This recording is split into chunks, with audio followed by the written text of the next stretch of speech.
Eric Sheetaber. We're going to be talking through the 6-game MLB Monday slate. They actually put a decent, like the 111 Immaculate Inning. I like that little tournament. Yeah. And it's a 50K for first. It's look, on days where there's football, most of the slate, the baseball slates are going to be just much smaller.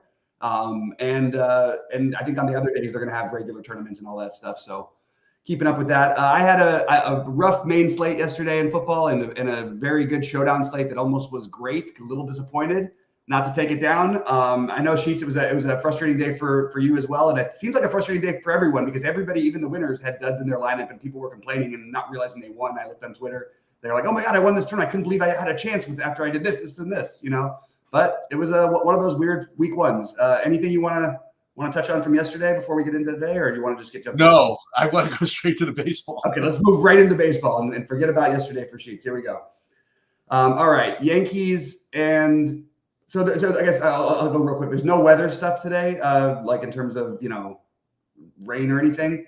But just throwing out there that it's super hot, and the best hitting place in the slate is going to be Dodger Stadium. It's 91 degrees.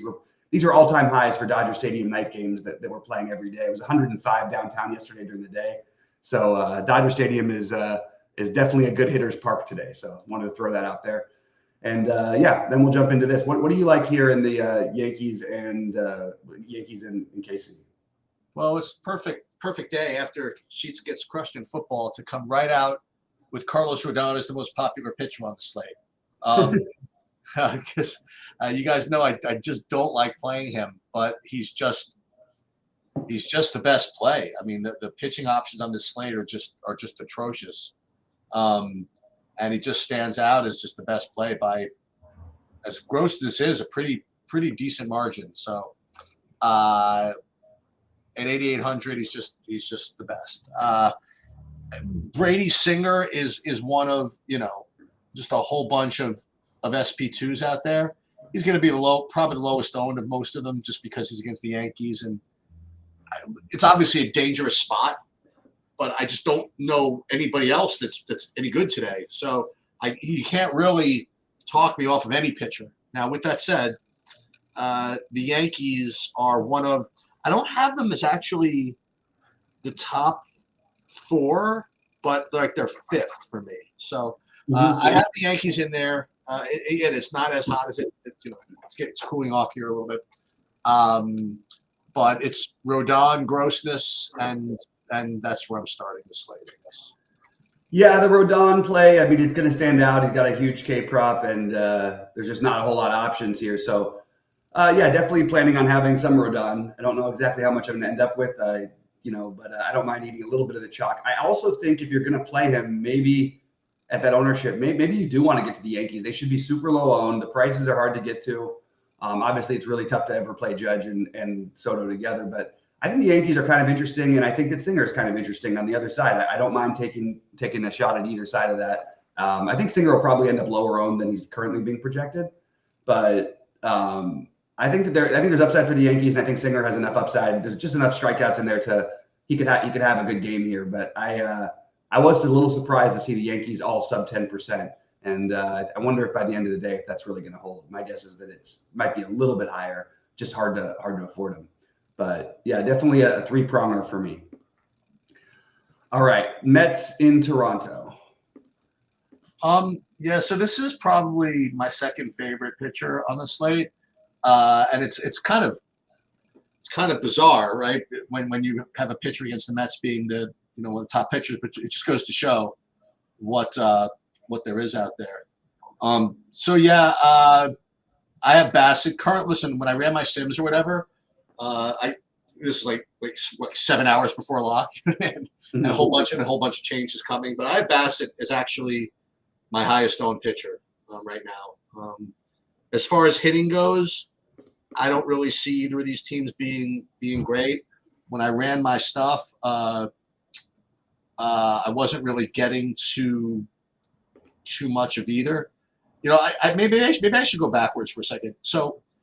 I don't know when you want me to talk about like who I would actually play versus who looks like the good plays, because I don't know if you guys are reading between the lines a little bit, but I mean, just because Rodon is like the best play, I mean, if he's kind of a fishy top owned guy, I'll probably end up going against him a little bit.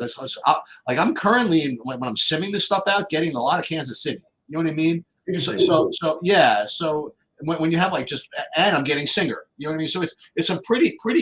When you have these crappy options, it's really the time to really try to fade them. But I'm trying to like again separate from the projections who looks good, and then who's kind of to play. I happen to think Bassett kind of fits both in that he looks okay enough with the projections, and I'm getting a good amount of him. So I do like Bassett, and neither of the bats. Yeah, I'm okay with the Bassett thing. I don't think the Bassett and the Bassett and the Singer play are all that different. Singer's actually got a higher expected strikeout rate, probably a little more risk, but they both are facing a pretty big total here. It's a lot of disrespect for Bassett, almost a 5 total for the Mets. That seems a little high. But I also have Bassett as I'm sort of deciding what I want to do with the SP2 as a main thing. I mean, if I was playing cash today, I honestly don't entirely know who I would play at my SP2, and that's sort of how I try to think of it at first, and then I try to rerun what I think I'm how to pivot off of it or whatnot. But yeah, I certainly think that the Bassett's on the list, and I also think that again these are both offenses I wouldn't mind getting to. I'm not going out of my way to try to get them right now, but I certainly wouldn't have any issue getting to either side of this. I think I actually prefer the Toronto side a little bit over the Met side. But I certainly, I think it's very close either way. And you'll get a little lower ownership on Toronto. So I think you're going to hear a lot of that today. Just there's really no comfortable pitcher outside of Rodon, and even that is not super comfortable. At least in my opinion, I don't feel like anybody feels super comfortable to me. All right, moving over to Baltimore and Boston. So both these teams project to be decent stacks today in the stadium. Have them both as kind of the two of the top 4, and they're going to get owned somewhat. So I think the Sims will kind of just pare them down a little bit. Like I'm not, at the end of the day, not really getting to too much Baltimore, and I'm actually running these things, and I'm probably like kind of with the field on Boston. But both these teams look decent enough. I have them like 3-4. These two. Yeah,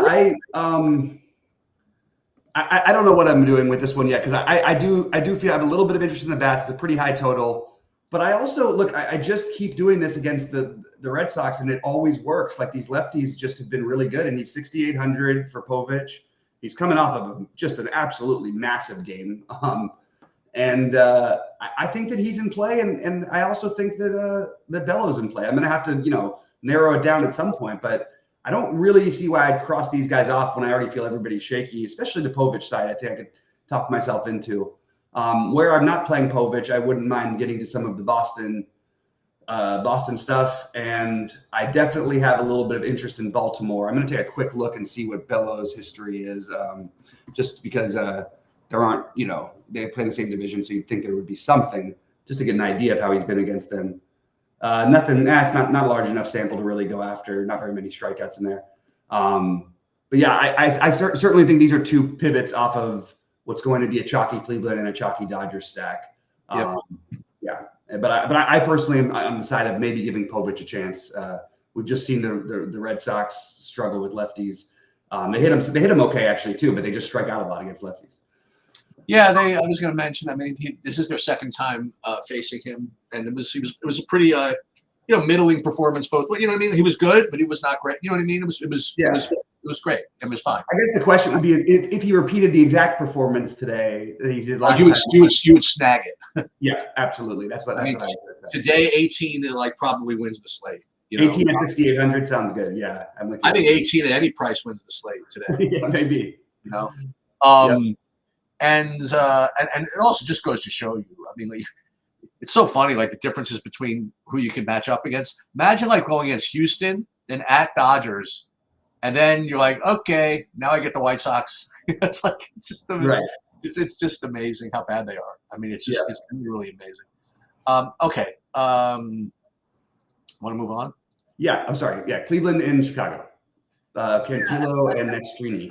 As you mentioned, the Cleveland is rating to be one of the top rated and chalkiest stacks. And I'm pretty sure I am not going to, I am going to play actually some of them. So my current Sims, I'm getting like kind of like with the field or a little lower, actually. I don't say lower really, but kind of like market weight on Cleveland and the Dodgers. So I am getting to some Cleveland.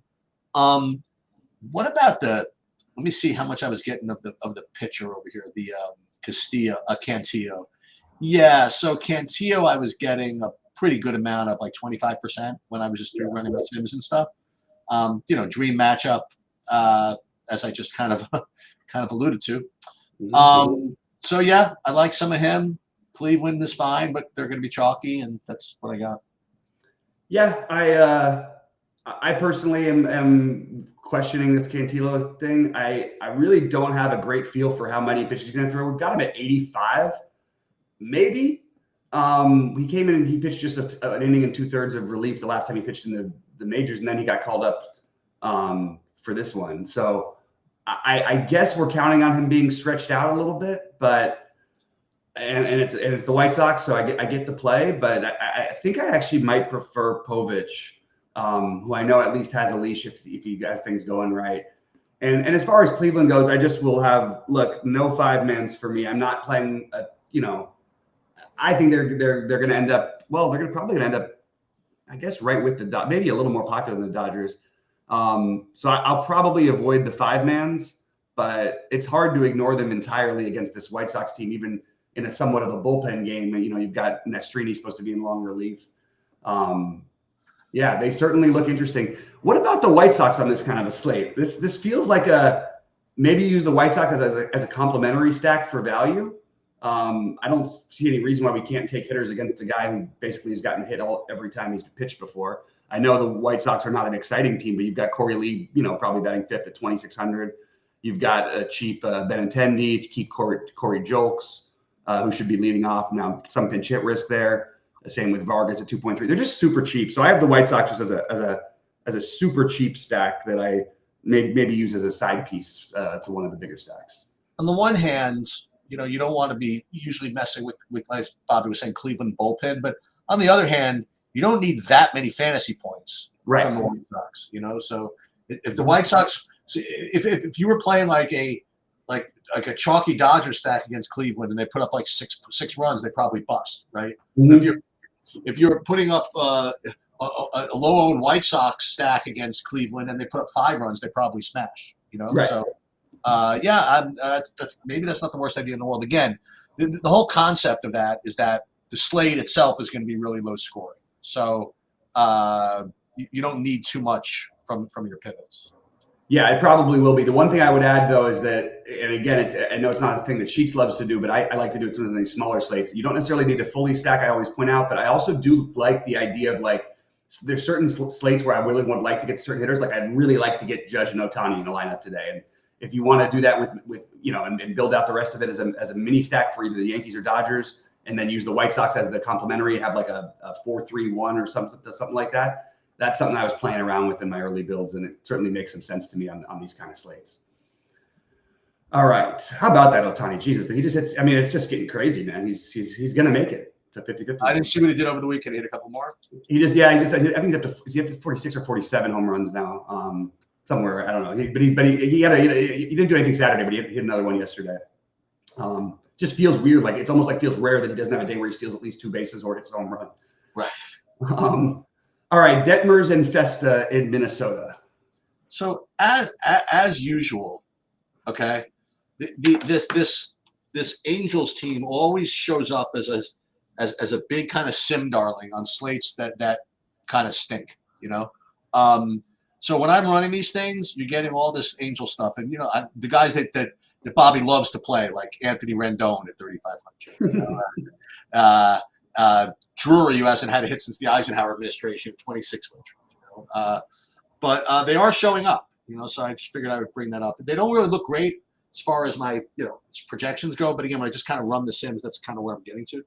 And I'm getting some Festa on the other side too at 20%. I'm not getting any not any. I'm kind of at the field. Detmer's 10%, kind of at the field on Minnesota. So not too much of that, but the Angels just being always as cheap as they are, just always kind of show up, even as 5-man stacks. Yeah, absolutely. I know what you're saying. They always, it's something Sabersim absolutely love. They love. I mean, they probably recommend the Angels more than any other site does. but they always love to spit out the Angels. I don't mind like that, but I actually think the better angle of this is to play Minnesota. I think if there's one team that I would 5-man stack of all the teams we've talked about, it'd probably be Minnesota. One, I don't think you need the 5-man stack, as I mentioned, but Minnesota is cheap and they're really good against lefties. Second in ones weighted runs created plus. Detmers, yeah, he's always been a very streaky guy. He can literally get shelled. He can pitch, and he's he can go out against the Dodgers last time and strike out 10 in 6 innings. So all things are possible with him.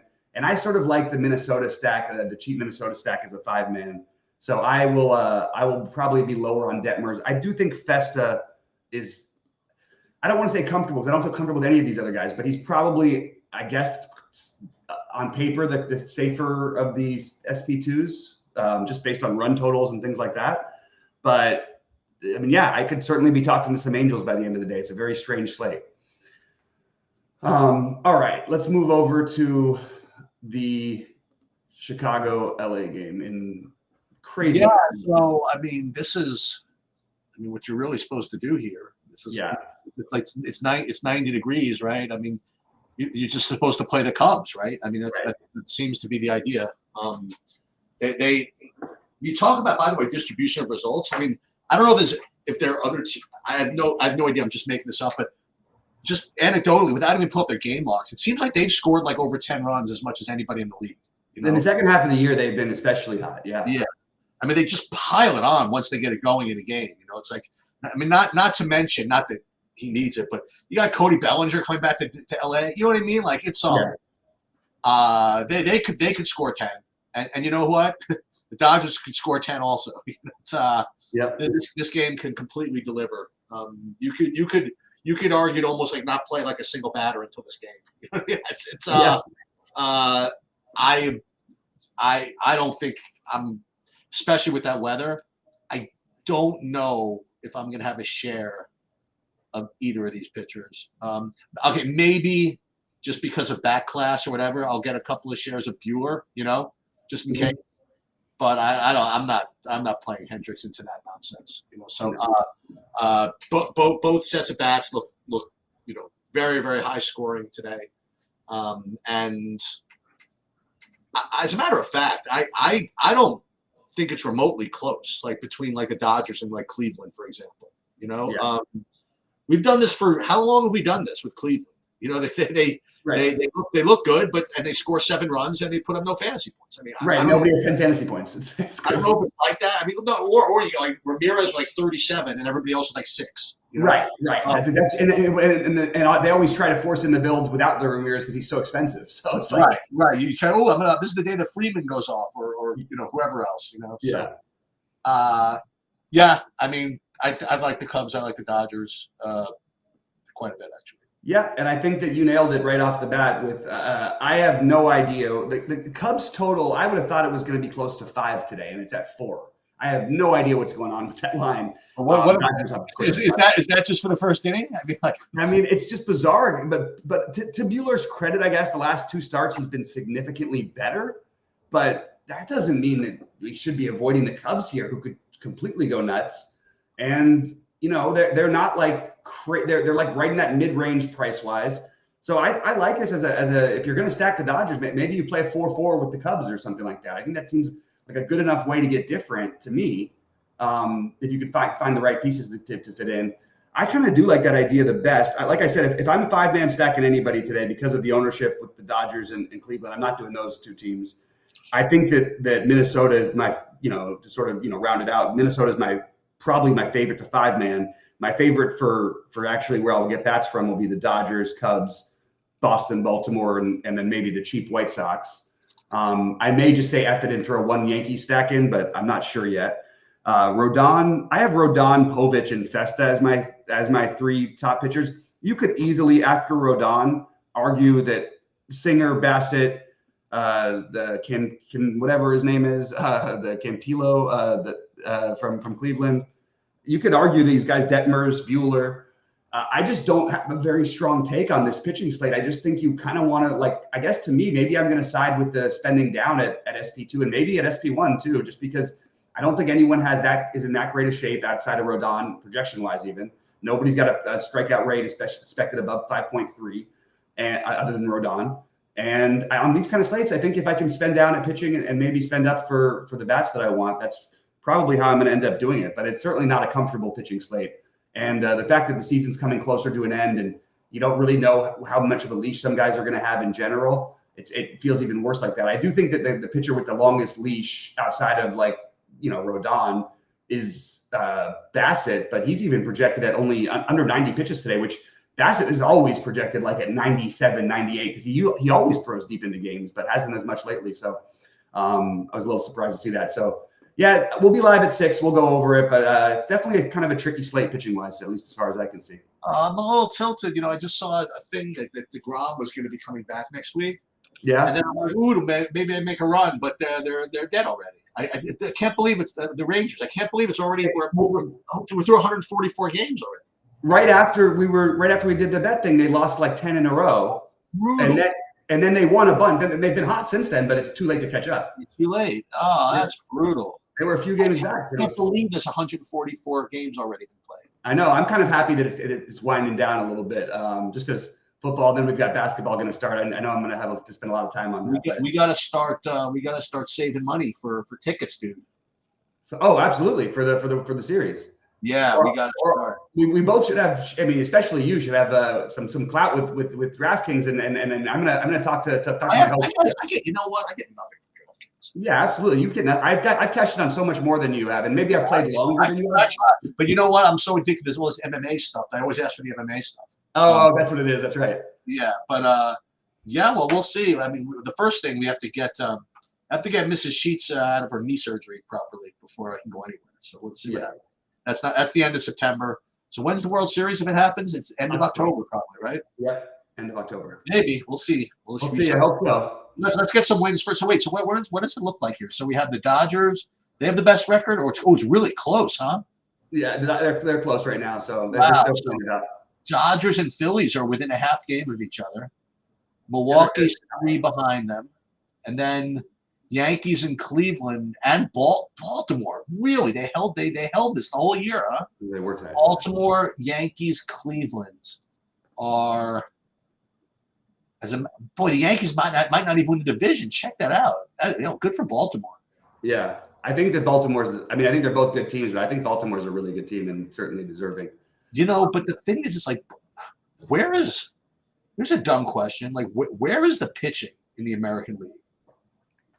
Seattle. I guess so, huh?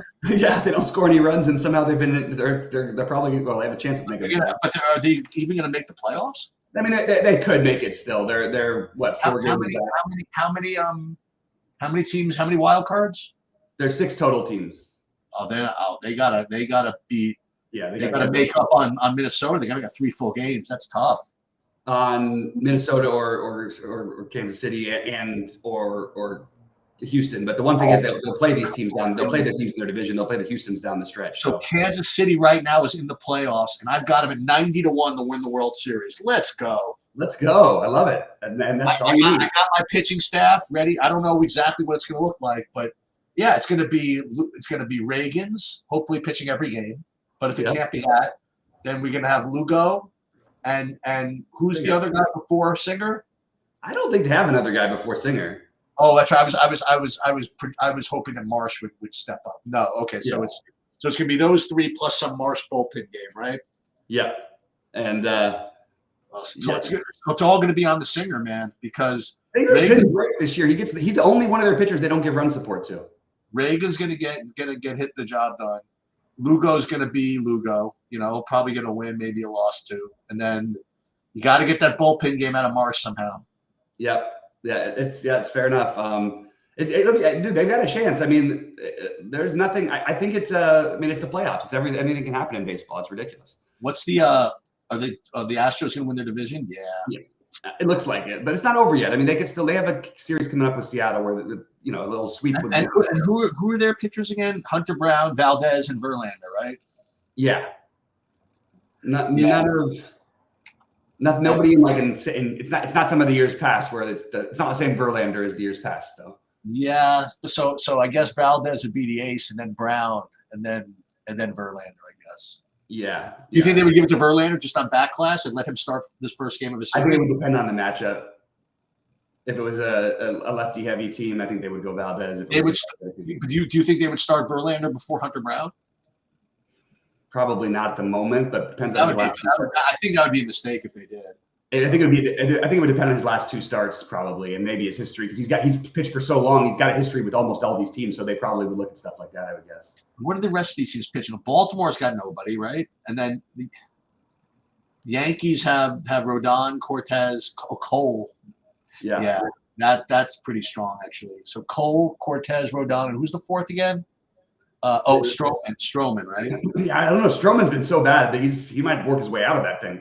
Well, he just wants to they just want to get to the bullpen, right? Get like five innings. Yeah, exactly. And my Dodgers, I don't even know who's going to be on. I literally have no idea who's going to be pitching in the playoffs because we still have so many guys coming back from injuries and stuff.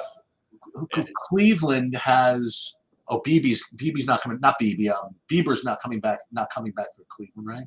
No, Bieber should be out. I haven't heard of anything about him coming back. So who else pitches for Cleveland? BB. And then nobody that's like a knockout superstar pitcher that I can think of. So the American League is nobody. National League. Let's just go through this for a second. So Milwaukee's got Peralta. The Orioles have Burns, right? The Orioles have Burns, but I'm never scared about Burns because he doesn't pitch as well against good teams. Philly's got that group, right? Wheeler and Wheeler, the Wheeler and Nola, yeah, they're pretty tough, but I'm not overly intimidated. I'm just worried about the again. I have no idea who's going to be for the Dodgers. Whether we can get Yamamoto ready, whether Buehler is going to make it, whether Glasnow's ready. Like a lot of stuff. Well, Glasnow better be ready. You know what I mean? Any chance they can get Ohtani stretched out? I mean, he's been warming up before the games. Okay. So there was some talk of like in case of emergency for like an inning or something kind of. That'd be great. It'd be awesome. It'd be cool to see in the playoffs. Like he needs more hype and publicity than he's already getting. I know, and it's already it's pissing people off to the point where they're literally trying to talk themselves into a Francisco Lindor who's hitting 260 as a better MVP candidate. I cannot get over this. Francisco Lindor, that's pretty funny. The dumbest take ever, and everybody says it. Every single show, always Lindor.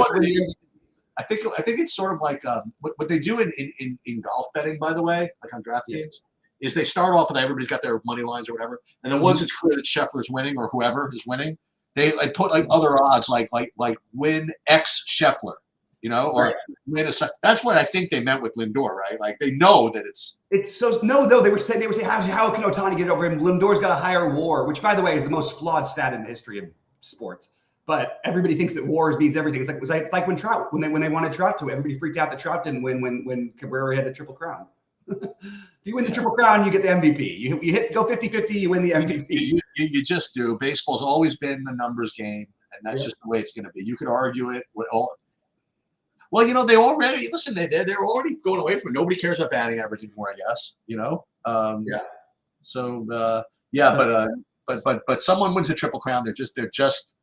As long as I'm alive, they're just still going to get it, I think. Yeah, and even if they don't care about batting average, they do care about OPS and things like that, which you're going to lead the league in OPS if you're a Triple Crown winner. So you're going to win all the trendy stats too. It's just the Ohtani thing. The fact that he's not playing the field this year is like people are like, I'm just like, it doesn't matter if you do this, you're missing it. And also the Dodgers without him would have been really in trouble this year. They've literally had like more games missed by All-Stars than any team in MLB history. Anyway. We'll see what happens. But great game, by the way, last night. I was kind of proud of my Rams. I felt like I deserved a little better. And I had a great day betting, by the way. I thought that game stunk. I hate all Rams games. I mean, because McVay just takes the freaking air out of the ball like nobody I've ever seen. They threw the ball like 60 times. I don't know. I know that, but every play takes they take all 42 seconds. They take forget that they have like 6-minute drives. They take like an hour. You know what I mean? I don't know. It's like there's so many fewer possessions in Rams games, and I'm not saying it's bad. I mean, he plays to win. You know what I mean? No, he's a great man. He's a great coach. Yeah, he's a great coach. He's great with the clock. He's great with everything. And the other guy, Campbell's good too. And listen, it came down to right to the end. Right. And it was and then you could everybody could argue about the rule forever, about the overtime forever, but.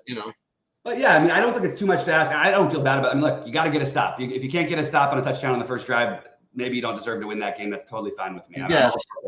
I guess. Even though it's frustrating. Because the Rams, I thought for the most part after the first quarter was by far, I thought the better team. They dominated most of the game. They just got off to a bad start. I wonder if Nakua is going to be okay. Yeah, I know. He was hurt going into that game, so I was worried about it anyway, and now I'm really worried about it. I don't know. I'm still listen. When Stafford threw that floater into the end zone, I'm like, oh no, back to Stafford again. I don't know.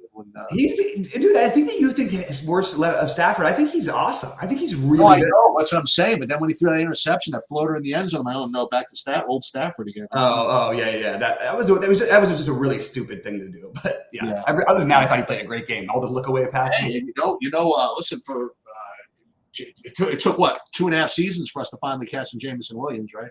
And then I didn't see Amon St. Brown did not show up for that game. I guess. No, well they did a good job cutting him off over the middle. But I was saying before, I wrote it in our Discord. I talked about it. I think Jameson Williams having a big breakout year this year. Oh, there it is. He's playing all the snaps now. Most of the snaps. He went from playing literally 10% of the snaps to playing like 70.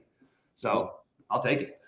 All right, guys. Well, good luck to everybody. And Sheets, have a good day, man.